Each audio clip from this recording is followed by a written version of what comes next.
Hello everyone and welcome to another episode of the McGonagall Boxing Podcast. Let's get straight down to it, shall we? So obviously the big news today is Chris Eubank Jr. has signed with Team Sauerland, the Sauerland brothers. Excellent promotions, been around for 20 years now, promoted numerous champions, recently George Groves. Good move. I mean, they're not going to be matchroom. So whether or not Eubank fights under the Sky Sports or his own banner. But, you know, he hasn't done now for 5-6 years. So it's not going to be the end of the world for him not doing that.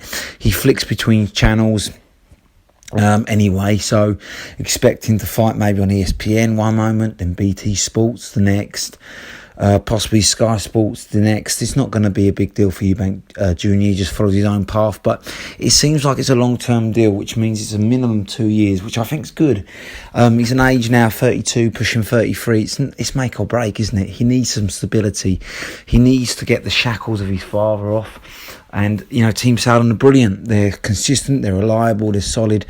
I know there's, big memes and funny jokes about the Sauerland brothers being party animals, etc., etc. But when it comes to business, they're spot on, and they've looked after Kessler, Abraham, Groves. The list goes on and on over the last 20 years. So, and they're a big player in Europe. So, expect Eubank to fight maybe in Germany, Russia, these kind of avenues where they're big money. And they know how to market. So, good move for Eubank. I'm pleased for him. He needs to target that WBA vacant title right now, doesn't he? He's interim champion. Let's get it on. He needs a world title, and this is the year to do it. I feel like if he doesn't do it this year, when is he going to do it? Because the youngsters are going to get better. He's going to get older. As I said in my last podcast, it's not as easy as people think, as you get older in them light divisions. So, it's make or break, and I'm hoping this is the year he makes it. I really do. I wish him nothing but the best. I think both him and his father are good for the game.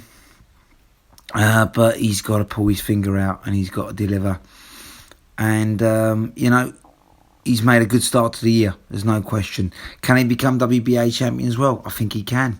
There's no question about it. But like I say, I'll keep harking on. This is the make or break.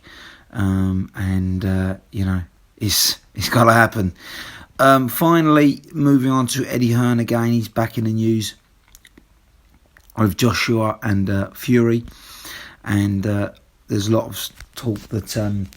that's 90% sure. Eddie Hearn saying it's going to happen in Saudi Arabia, possibly in the dunes. They're saying it's going to be in the same location that Andy Ruiz, Joshua was in the rematch, which makes sense. A lot of money there.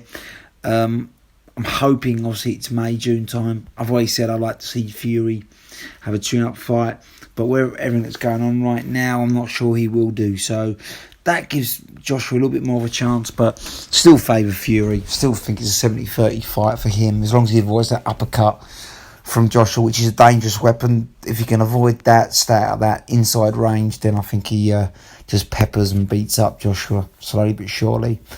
But exciting times. Wishing Eubank well. Great signing. I think he's got the beat of Murata, who's game, durable.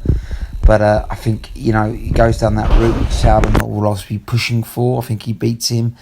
And then he should be pushing for a Charlo or a Golovkin unification fight. That's where Eubank needs to be now at this stage of his career. Can he beat either of them two? I'm not convinced that even at Golovkin at 38 right now. I think he still might have a bit too much for Eubank Jr. I think Charlo will as well. But they're the fights he should be pushing for. And... it's now or never, 2021, Eubank Jr, Team Sauerland. Push for that world title, let's get it on.